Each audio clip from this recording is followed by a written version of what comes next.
Biblically, we know that the human race spoke one language at some time in history. Before the Tower of Babel, all of mankind spoke one language.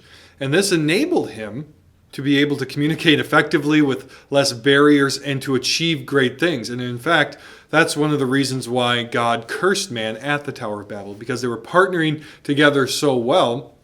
And God said they wouldn't be prevented from doing just about anything.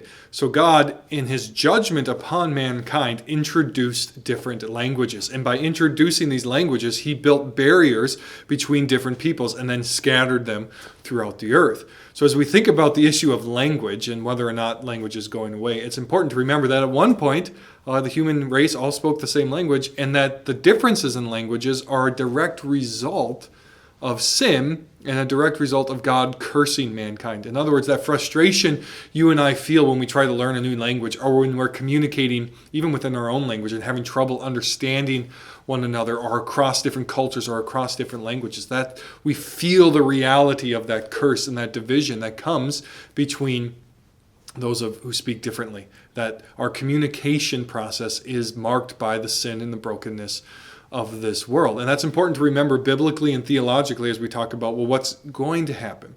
Because then the next major move in all of this language discussion happens in Acts chapter 2. And well, really Acts 1 before that, is Christ commissions his disciples, who are all Jews. He commissions them to go out into the world and to preach the gospel, teaching people to obey Christ and to come into his kingdom, reuniting mankind under the banner of Christ, and to preach that gospel to all people, nations, tribes, and languages and tongues.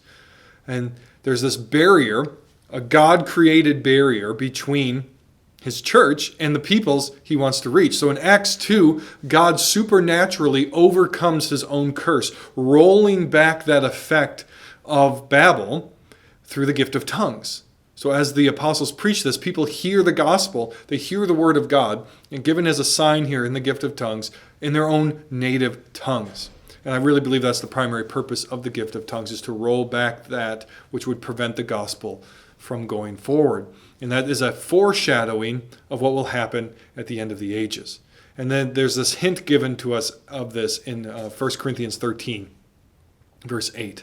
In that passage, Paul says that there's a time coming when the gift of tongues will cease. And that time is tied to when the perfect comes. Now, there's a lot of debate over what the perfect is, but I think it's a reference to the new creation, that the perfect that is going to come, that is the new kingdom that is coming. And when that comes, there'll be no need for tongues anymore. No need for the gift of tongues anymore. Why? Because I believe there'll be one universal language.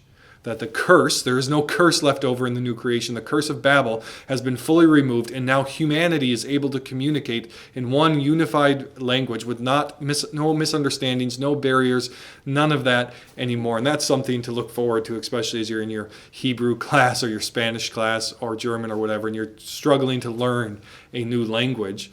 That one day that will be no more. Now then the question becomes, well, what language will we speak in heaven? And I have no idea. I really don't have an idea on that. I could give you some guesses. I think it'll probably be either a new language or a heavenly language. But if it is a language from the earth, the bad news is it's probably going to be Hebrew. And I say that as someone who studied the language, that language is not particularly easy for us English speakers to learn. But one way or the other, there will be one universal language in the new kingdom, the new heavens and the new earth.